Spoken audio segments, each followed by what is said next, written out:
Salamat po, Mr. President. Mr. President, I rise on a point of personal and collective privilege. Dear colleagues, ang huling pagkakaalam ko po nasa Pilipinas tayo. Wala tayo sa China. This is the Philippines, and we are in a democracy. Ang freedom of speech ay hindi lisensya para sa representante ng isang dayuhang bansa na manghimasok, manakot at mambastos sa mga Pilipino dito in the name of free speech. Foreign missions are guests, not arbiters of our democracy. Kahit sino pang dayuhan, walang karapatang patahimikin ang mga Pilipino sa loob ng Pilipinas. Lalo na kung ambassador. Dahil mas mataas ang inaasahan sa inyo. An ambassador's behavior is limited by treaty. Even the Chinese Foreign Ministry spokesperson, Guo Jiakun, threatened Philippine officials on our very own soil, warning that they will pay a price for their words.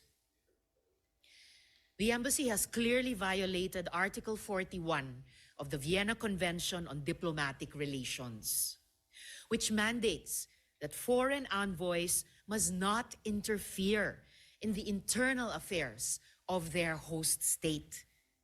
Censuring a Filipino official's internal discourse constitutes a breach of this protocol. Hindi nila pwedeng sabihin kung paano tayo dapat mag-isip at mamuna. Lalo na kapag ang pinag-uusapan ay ang interes ng bayan at teritoryo natin. No embassy gets to decide who among Filipino officials is qualified to speak on Philippine interests. Sa mamamayang Pilipino tayo mananagot at hindi sa kinatawan ng ibang bansa. Pero ang Chinese embassy, hindi pa nakontento sa panghaharas nila sa atin sa laot. Kahit online, para silang may quota ng pambabastos laban sa representasyong ito. Malinaw na malinaw ang pangalan ko sa official Facebook page nila, Mr. President.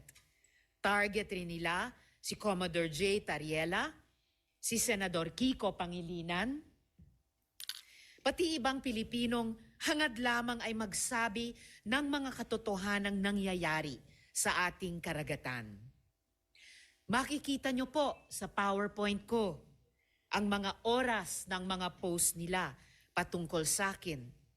They kept replying and replying and replying to my Facebook posts.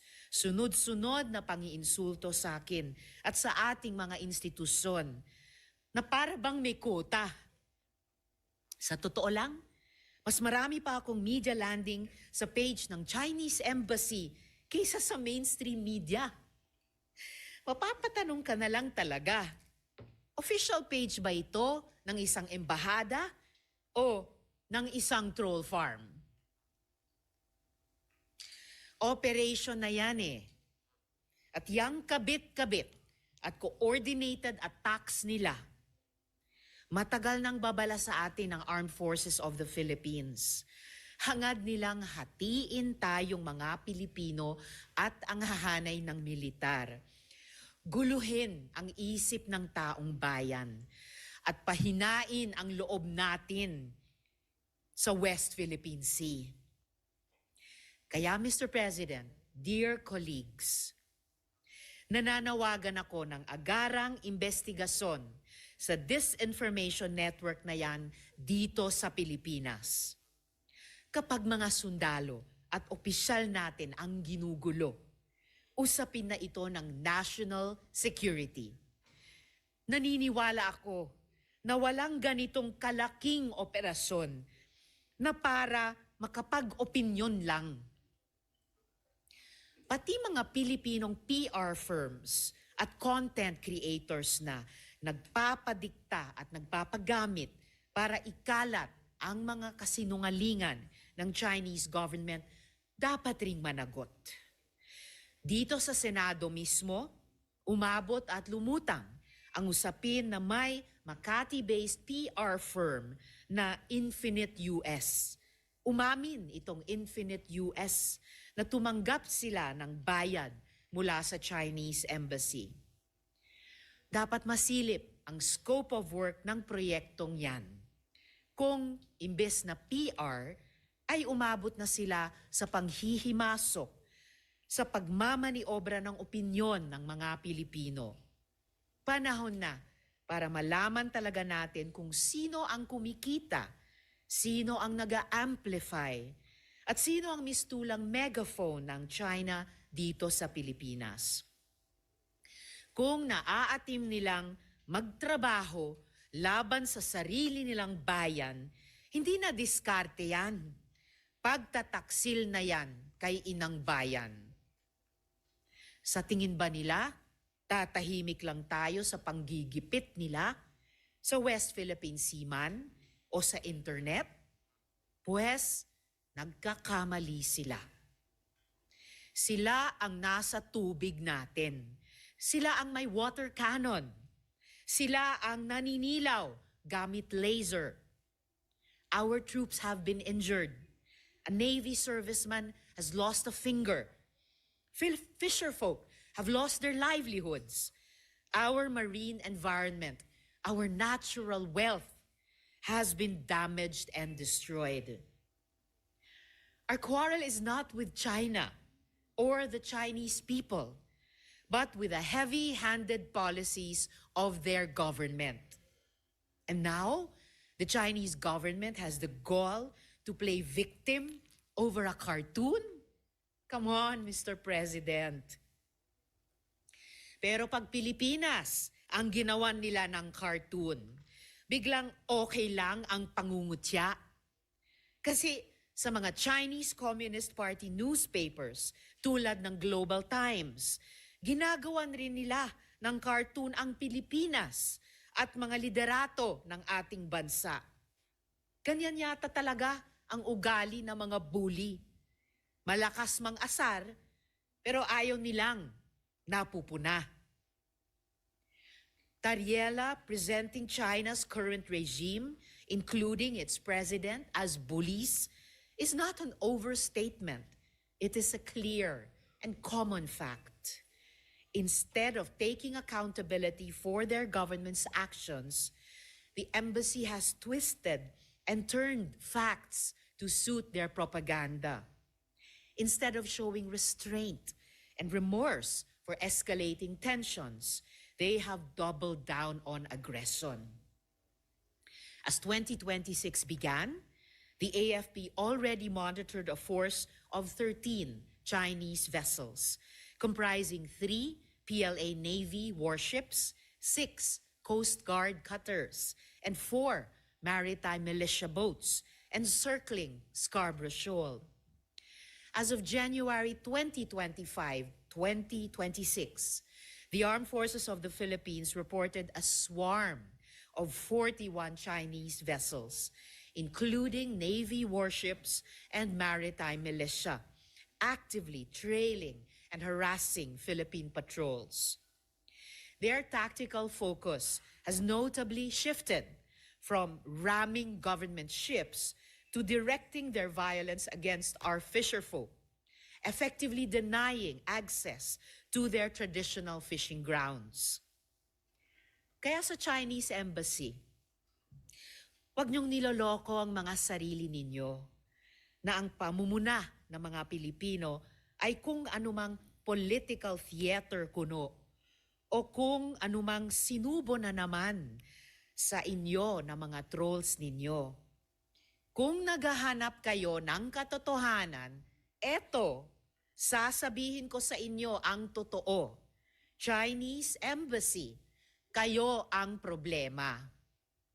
Dahil sa tuloy-tuloy na pangaharas at panggigipit ng mga Chinese vessels ninyo sa mga Pilipino, kaming mga nasa loob ng tahanan namin ang hindi makakilos ng malaya. Mga Pilipino ang dapat nangunguna sa pagsisiyasat at pagpapaunlad ng oil at gas reserves sa West Philippine Sea na para sana sa murang kuryente, mas matatag na supply ng enerhiya at mas maraming trabaho. Pero dahil sa angas ng Chinese government, apektado ang negosyo, ekonomiya at dignidad ng Pilipinas. Yung mga isda na dapat nasa palengke natin, yung kabuhayang dapat nasa agrikultura natin, yung pagkain dapat nasa mesa ng pamilyang Pilipino, dapat hindi ibinabalato sa China. Panawagan ko rin po sa lahat ng ating mga kasamahan sa gobyerno, huwag po tayong matakot. Huwag po tayong tumigil na magsalita at manindigan para sa ating inang bayan. We have the sworn duty to protect and defend the Philippines. At panawagan ko sa bawat Pilipino, maging mapagmatsyag. Huwag tayong magpabola sa propaganda at kasinungalingan ipinapakalat nila. Alam kong hindi natatawaran ang dangal ng isang tunay na Pilipino.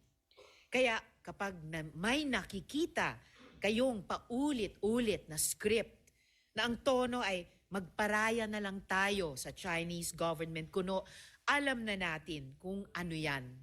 Pampahina ng loob at pangbabaluktot. Ginagamit nila ang demokrasya natin para lituhin at hatiin tayo bilang isang bansa. Mr. President, dear colleagues, makakaasa kayo, hindi rin po ako papayag na ipinahihiya tayo sa sarili nating bahay. Hindi natin o hindi tayo papatahimikin sa sarili nating demokrasya. Sa dagat man o sa social media, hindi natin tatantanan ang unti-unting panghihimasok ng Chinese government. Nasa Pilipinas tayo at dito, Pilipino ang nasusunod. Salamat po, Mr. President. Majority Leader.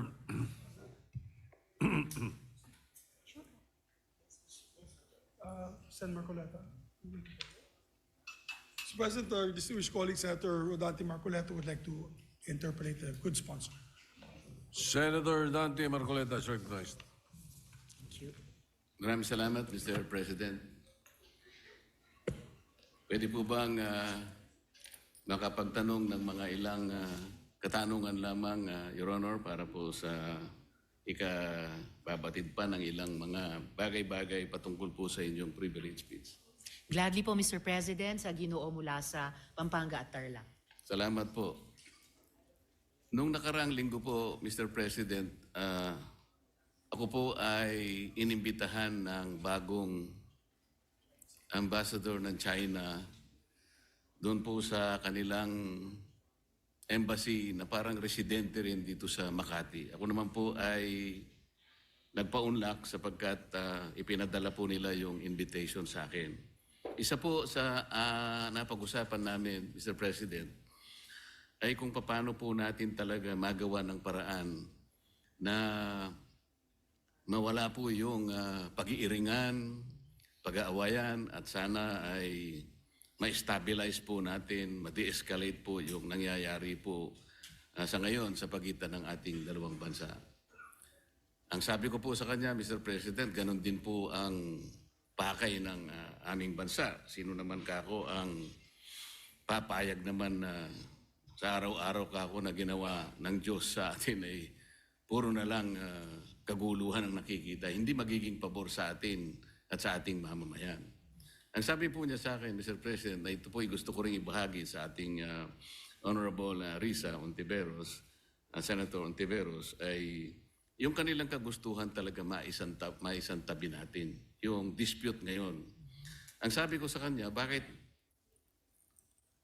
kasi nakikita natin yung mga barko ninyo, kung minsan binubomba ninyo ng tubig yung mga ilang mangingisda namin o kaya yung nagre-resupply ng aming provisions sa Ayungin Shoal. Hindi ba natin may iwasan yon? Sabi kong gano'n sa kanya. Alam mo, sabi niya, Mr. President, nung panahon ng dating Pangulo, ginawa na natin yon. We have a relative peace nung panahon na yon. Ang problema sa ngayon ay, maski ikaw, makikita mo naman, binanggit niya po yung nangyari sa ginawa yata ng spokesman o spokesperson ng Coast Guard. At ng Task Force West Philippine Sea. O yun po, na Mabuting Ginoo. sana naman ay pakaiwasan din natin yung gano'n sapagkat kung negative naman yung nakikita rin namin, hindi na naman po pwedeng hindi naman kami sumagot sapagkat ang ginawa naman nila ay they depicted our president in a very negative manner. Na 3 cartoons yun na siyempre Pangulo namin yun, hindi naman pwedeng hindi namin sansalain o sabihin man lang sa inyong pamahalaan, wag naman ganito. Siguro, ang itatanong ko po sa inyo, Your Honor, si Ginoong Tariela po ba ang ating opisyal na tagapagsalita kung pag-uusapan ay ang relasyon ng ating bansa sa ibang mga bansa, particular na yung China? Salamat, Mr. President, at sa mabuting Ginoo mula sa Pampanga at Tarlac. Sa pagkakaalam ko po, Mr. President, si Commodore Tariela ay spokesperson ng Task Force West Philippine Sea na binuo po batay sa polisiya ng buong gobyerno natin ng whole of government approach sa ganitong kahalagang usapin ng foreign policy. At dala po niya yung updated na dokumentasyon ng ating mga kung may positibo at unfortunately mas maraming negatibong mga engagements ng gobyerno ng China sa ating karagatan, lalo na yung paghaharas po sa mga barko at mga ibang vessels ng Philippine Navy at Philippine Coast Guard, yung pagkait po sa ating mga mangingisda ng access sa kanilang kabuhayan sa traditional na fishing grounds natin, yung pag-iinteres din po nila sa ating mga gas and oil reserves sa ilalim ng ating karagatan. At sa lahat po, so far, nang nasaksihan ko pong mga pananalita ni Commodore Tariela, batid ko po ang kanilang paguyod talaga sa pambansang interes ng ating bansa. Partikular dun sa incident na tinanong ng good gentleman mula sa Pampanga at Tarlac, nagsasalita si Commodore Tariela sa isang forum sa isa sa mga kolehiyo sa ating mga pamantasan at ipinakita niya kung paano kumikilos ang gobyerno ng China led by the Chinese Communist Party at kanilang kasalukuyang presidente. Kung pagpapakita lamang po ng visuals para gawing mas dramatic o graphic para sa mga estudyante, aba po, matagal na pong nanguna ang gobyerno ng China sa ating bansa at sa ating gobyerno, pati po sa iba't ibang mga opisyal ng ating gobyerno. For at least 1 decade, Mr. President, ang mga opisyal na pahayagan ng gobyerno ng China ay nagpapakita ng mga visuals din and overwhelmingly derogatory po ang kanilang mga ipinapakita. Nilalarawan ang presidente ng Pilipinas bilang isang megaphone lamang ng ibang bansa, dinodrawing na parang marionettes lang ang ating bansa at ating mga Navy at Coast Guard vessels ng interes ng iba pang dayuhang bansa. Wala pong ipinapakitang respeto at tahasang pambabastos sa ating gobyerno. So, dun sa idinaing ni Ambassador sa good gentleman mula sa Pampanga at Tarlac, di hamak na mas maraming dapat iwasto sa kanilang pakikitungo sa atin, hindi lamang sa karagatan, dun sa maraming insidenteng nabanggit na, kundi pati sa paglalarawan, literally and figuratively, sa ating gobyerno at ating bansa kapag nagsusumikap tayong magtahak ng isang independent at interdependent foreign policy, Mr. President. Salamat po sa inyong kasagutan, Mr. President. Alam ko po na si J. Tariela ay siyang tagapanguna ng Transparency Initiative sa ilalim po ng National Security Council ng ating bansa. Ang Transparency Initiative po, Mr. President, ay yung tinatawag na assertive transparency or measured transparency. Ano po ba ang pagkakaintindi ninyo sa assertive transparency or measured transparency, Mr. President? Sa pagkaintindi ko po, Mr. President, ang assertive transparency ay ibig sabihin, isa sa publiko lahat ng mga importanteng engagement sa pagitan ng ating bansa at iba pang mga bansa, lalo na sa loob ng ating teritoryo. At particular dito, sa ating dynamic sa gobyerno ng China, ibig sabihin ay hindi magiging mahiyain ang ating gobyerno upang sabihin kapag nga may ganyang mga insidente tulad ng nagbunga ng pagkaputol ng daliri ng isang uniformed personnel natin, yung pansamantalang pagbulag at pagdinig sa ating mga personnel dahil gumagamit ng high-frequency radar o mga laser lights. At pati po yung gaya ng nabanggit na rin ng good gentleman mula sa Tarlac at Pampanga, yung pagkait na makaresupply tayo ng maayos sa ating mga personnel sa mga lugar sa loob ng ating karagatan at teritoryo. Na hindi tayo o hindi ang gobyerno magiging mahiyain sabihin ito sa ating publiko at pati sa regional at international community bilang mga bagay na lubos na ikinababahala at nais iwasto ng ating gobyerno, whether ang lehislatura o ang executive, Mr. President. Ang inyo pong binanggit, Mr. President, ay napapaloob dun sa definition ng assertive transparency. Ngunit kung inyo pong isasaalang-alang, Mr. President, yung assertive transparency, ito po yung merong strategic objective na sa bawat balita na ating isa sa publiko o ipapaalam sa ating mga kababayan, ay kinakailangan meron tayong kaparaanan para sa ganun ay matiyak natin na ang ating paglalahad o pagbibigay ng impormasyon sa publiko ay hindi magiging cause ng panic o kaya ay maaring mamisinterpret ng publiko. Ibig sabihin, meron pong kaakibat na responsibilidad na maiwasan natin ang hindi pagkakaunawaan. Kasi pag nagkaroon po ng misinterpretation, lalo pong lalala ang isang maliit na problema. Yun nga ang nangyayari po sa atin ngayon, Mr. President, papalaki ng papalaki.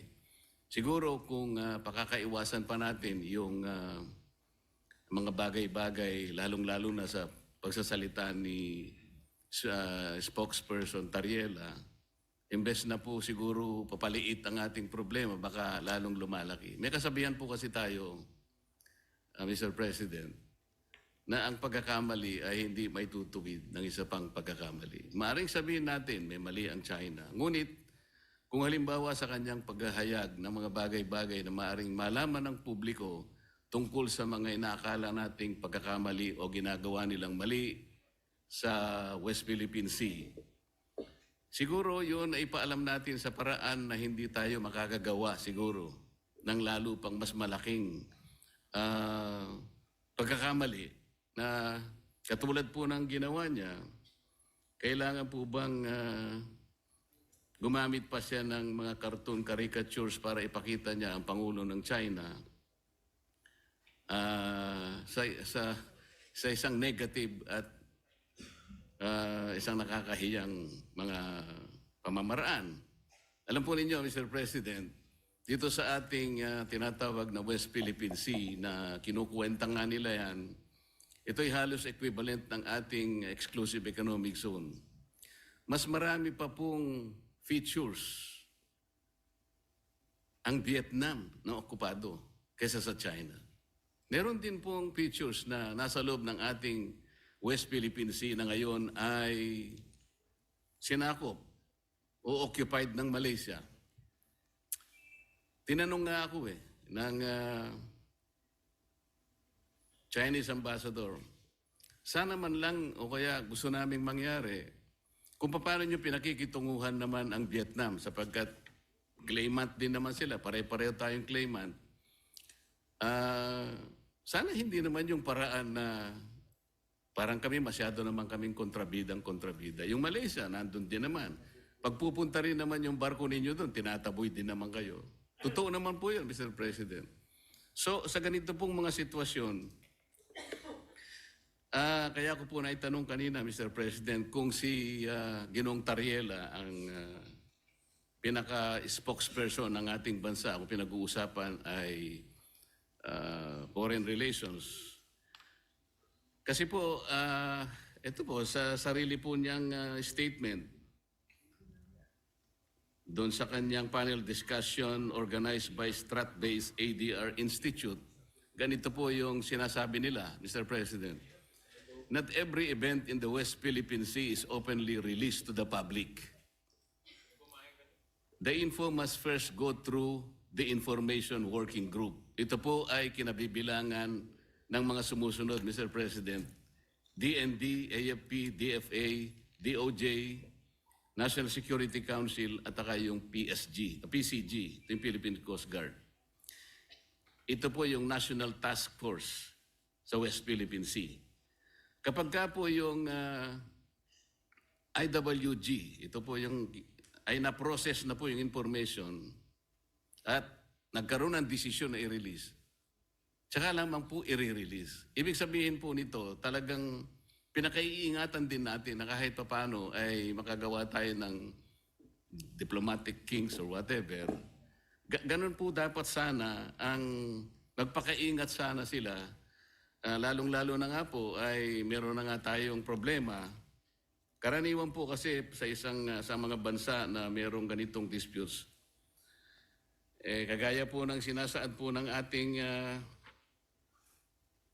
Book 4, Title 2, Chapter 1 ng ating Executive Order 292, Mr. President. Ito po yung tinatawag nating Administrative Code of the Philippines. Pagka pinag-uusapan po ay foreign relations talaga, ay ang Department of Foreign Affairs ang dapat po sana ang opisyal na magpapaliwanag o magko-convey ng ganong klaseng pagpapaliwanag o anumang gustong i-convey sa ating mga karatig bansa. Ginoong Pangulo, masasabi po ba natin na si Ginoong Tariela ay nakikipag-coordinate sa bawat salitang bibitawan niya sa publiko, lalong-lalo na yung sinasabi niya na kailangan informahan ng public? Kiniklear po niya kaya ito sa Department of Foreign Affairs, gayong ito ang official organ ng ating pamahalaan. Para sa ganun ay maiwasan po natin ang lalo pang pagkakamali.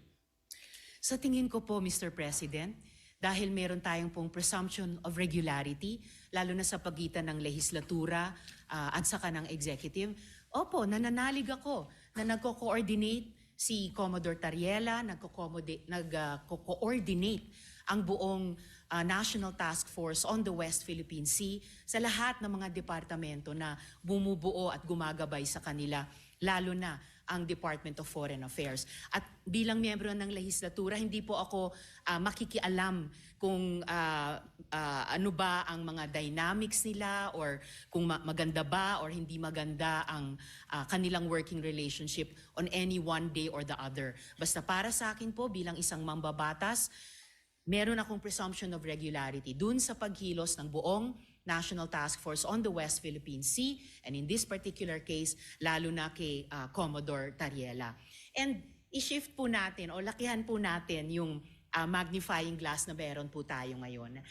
Ang problema po ay hindi kay Commodore Tariela. Ang problema talaga ay sa kondukta ng Chinese government sa kasalukuyang dynamics. Kung sumasakit ang loob nila dahil ayon sa kanila masyado naman silang kontrabida, I'm sorry, in this particular case, sila talaga ang pinaka-kontrabida. Hindi po nila pwedeng sabihin na mas marami namang ino-occupy ang Vietnam, may mga kasalanan din ng Malaysia. Opo, alam natin may iba't ibang claimant country sa buong South China Sea at yung iba ay kumbaga karibal din natin sa mga claims natin bilang Pilipinas. Pero hindi naman ina-attack ng Vietnamese Navy ang Navy at Coast Guard natin. Hindi naman dinedenay ng Malaysia ang mga mangingisdang Pilipino makapangisda sa sarili po nating karagatan. At I beg to disagree, Mr. President, with all due respect sa Ginoo mula sa Pampanga at Tarlac. Ang pinag-uusapan po natin at ang pinagmumulan nitong mga malalim na pagkabahala natin. Hindi po ito maliit na problema. Napakalaking problema po nito. Isa sa malaking problema natin sa ngayon. At ayaw nating magpanic, ayaw nating mag-misinterpret. Pero saan ba nagsisimula ang maaring ikatakot? Saan ba nagsisimula ang hindi lang maaring, kundi nagigit talagang pagmumulan ng hindi pagkakaintindi?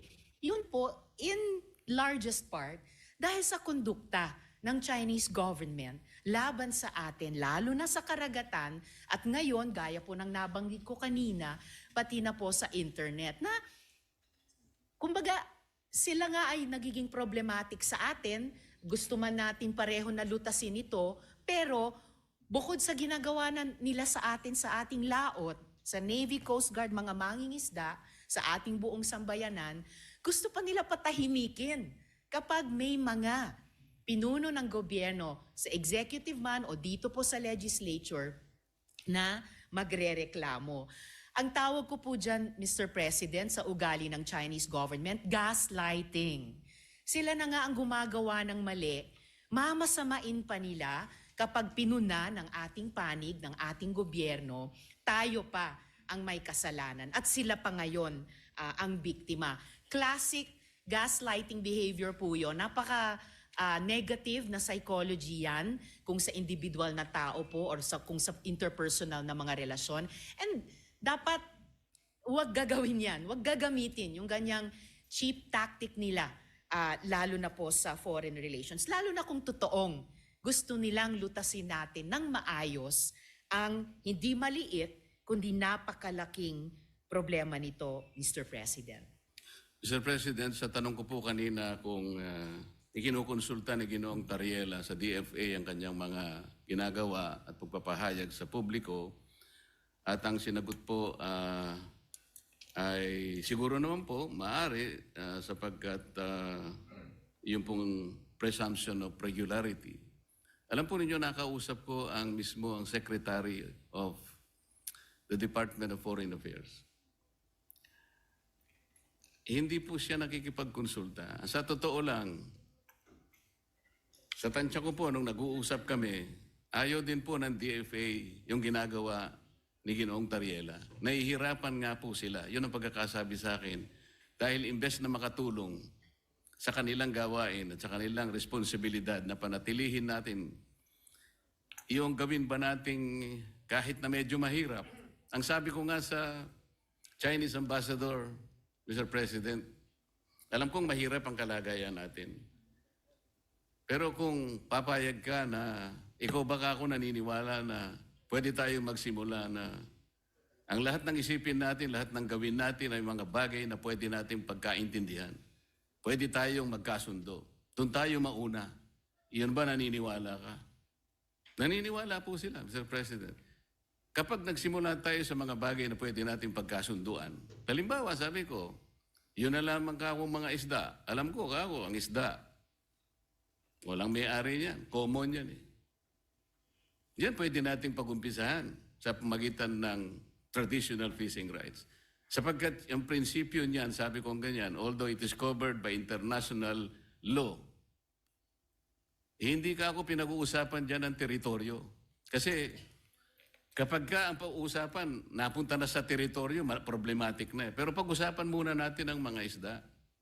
Sabi ko sa kanya, Sir President, nagawa ninyo sa Vietnam, nagkaroon kayo ng gulo dyan. Pero bakit nyo nagawa? Nagkaroon kayo ng agreement na partisyon nyo ang isang sukat ng karagatan doon sa Tonkin Gulf sa Vietnam. Nakagawa rin kayo ng ganyang klaseng pag-uusap at kontrata sa pagitan ng inyong bansa at ng Vietnam. Tungkol sa isda rin. At kahit maigting ang labanan ninyo sa pagitan ng Japan at ang bansa ninyo, nagawa nyo rin sa Japan. Ibig ko sabihin, meron 3 pangyayari dito sa panig ng ating mundo na nagawa nating ayusin kahit isda lang ang pinag-umpisahan natin. Hindi ba natin pwedeng gawin dito sa ating bansa? Sabi niya, pwede. Kaya lang, pakaiwasan naman natin itong ganito kasi, sabi niya. Kami naman nakahanda naman kami. At alam ko, Mr. President, nabasa ko sa dyaryo kaninang umaga, 17 yata sa ating mga fishermen ang kanilang sinalba. Mga bagay na pwede naman nating pasalamatan din sila. Kasi po kung ako po, ayoko din ang ginagawa nila. At sinabi ko rin naman sa kanya ng harapan. Bilang Pilipino, sabi ko, masakit naman kung makita ko yung aming mga mangisda na talagang kinakanyon yun ng tubig.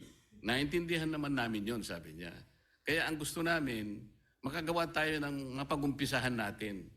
Ngayon, kung halimbawa si Commodore Tariela, habang nag-uusap tayo, nagpapakita ng ganitong mga memes at saka yung mga caricatures na negatibo, Mr. President, hindi po nakakatulong eh.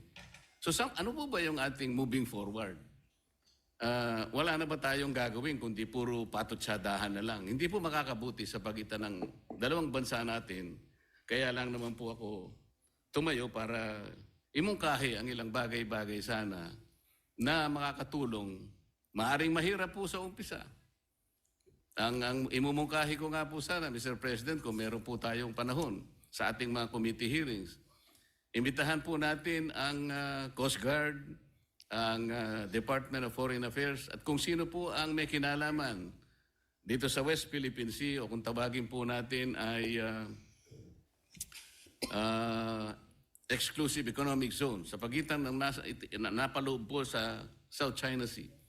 Para po yung komplikasyon po dito na napakarami, kasi yung batas po natin at yung ating administrative issuance na nangyari sa mga nakarang araw at yung mga ginawa nating batas kamakailan lang, hindi ko nagkakamali 2024, hindi po consistent talaga eh. Lilitaw po meron tayong mga bansa, meron po tayong mga features na inoccupy natin. Labas po sa ating exclusive economic zone. Ipakikita po natin yun. Kasi kung wala tayong masusing pag-aaral, nababanggit ko nga po kung minsan, Mr. President, hanggang ngayon, wala po talagang malinaw na coordinates kung ano ba talaga ang pinaka-area ng ating West Philippine Sea o Exclusive Economic Zone. Siguro magsimula po tayo doon kasi yung iba, misinformation na po yung lumalabas eh. Napaka-komplikado po nito kung pag-uusapan po natin yung mga features na yan at kung ang magiging centerpiece po ng ating foreign policy, ipag-awayin na lang natin ang mga bato sa South China Sea. Palagay ko po nalilihis po tayo. May malaki po sigurong mga dapat pag-usapan at napakalaki ng China, napakamayaman ng ekonomiya ng bansa na pwede po natin sigurong maging siguro kakampi sa mga darating pong mga panahon kung maisasantabi po natin ang mga sigalot na namamayani sa ating bansa. Maraming salamat po, Mr. President. Maraming salamat po sa ating Senator Risa sa pagkakataong binigay po sa inyong lingkod. Salamat po. Salamat po, Mr. President, at sa mabuting Ginoo mula sa Pampanga and Tarlac. Pwede ba nating maging kakapi ang China? In principle, bakit hindi? Pero pwede ba nating maging kakampi ang China kung ipagpapatuloy niya ang pinaggagawan niya sa ating karagatan, sa internet, at nagsimula na siya, laban na sa mga opisyal ng ating gobyerno, both sa executive at sa legislature. Wala akong maalalang previous incident, Mr. President, na kahit sinong ambassador ng ibang bansa dito sa Pilipinas ay nag-post sa embassy page nila ng ganyang banta ng kanilang spokesperson ng Chinese Foreign Ministry laban sa mga opisyal natin na nagsasalita lamang para sa pambansang interes. Pati kay Senator Erwin, meron na po silang post na Mr. Senator. Bukod kina Commodore Tariela, Senator Kiko, Representatives Chel at Laila, at sa akin din po. Pwedeng maging kakampi kapag itinigil yung ganyang mga gawi ng isang hindi kakampi. Mga gawi ng isang hindi kaibigan. Pwedeng maging kakampi. Hindi simpleng isa-isang tabi yung sigalot na sabi nila tayo ang may kagagawan, na kapag nagreklamo tayo, tumutol tayo sa kanilang maling gawi sa ating Navy, Coast Guard, mangingisda, bayan, sasabihin nila, masyado naman kayo isa-isang tabi niyo yan. Hindi po. Yan ang gustong mangyari ng isang bully tulad ng gobyerno ng China, na hindi sila maging accountable sa ginagawa nila sa atin at simpleng iaatras natin ang ating pagreklamo. Wala pong bully, whether sa playground o sa rehiyon o sa mundo, na nagrespeto sa binubuli niya, liban kung tumindig ang binubuli niya. At yan po ang ginagawa ng ating bayan, yan po ang ginagawa ng ating mga opisyal na ngayon nilalait-lait po ng Chinese government at ng embahada pa nila dito. Taliwas po sa mga obligasyon nila sa ilalim ng Vienna Convention on Diplomatic Relations. And again, Mr. President, in closing, I would like to take strong exception. Hindi po patutsada. Hindi po patutsada ang ginagawa ni Commodore Tariela. Hindi po patutsada ang ginagawa ni na Senator Kiko, Senator Erwin, Representative Chel, Representative Laila, ako at dumadami pang mga Pilipino. Hindi po patutsada lang yan, Mr. President. Yan po ay seryoso at marubdob at sa kaso ni Commodore Tariela matagal nang pagtutol sa maling pagtrato sa atin ng ibang gobyerno at pagtaguyod po sa interes ng ating bayan. So, maraming salamat po, Mr. President, at salamat muli sa mabuting Ginoo mula sa Pampanga at Tarlac, at naway narinig po pati ng ating lahat ng ating mga kababayan na patuloy po tayo maging mapagmatsyag at malinaw ang mga tenga at isip natin kapag nakakasaga po tayo at mukhang palawak ng palawak at patindi ng patindi ang ganyang disinformation o tahasang pagbabaluktot ng Chinese government o embahada nila dito sa Pilipinas sa mga totoong nangyari. Dahil saan po tayo magbabatay sa conflict resolution at saan po tayo babatay sa tunay na pagkakaibigan kung sakali, kung hindi sa katotohanan at katotohanan lamang. Salamat po, Mr. President.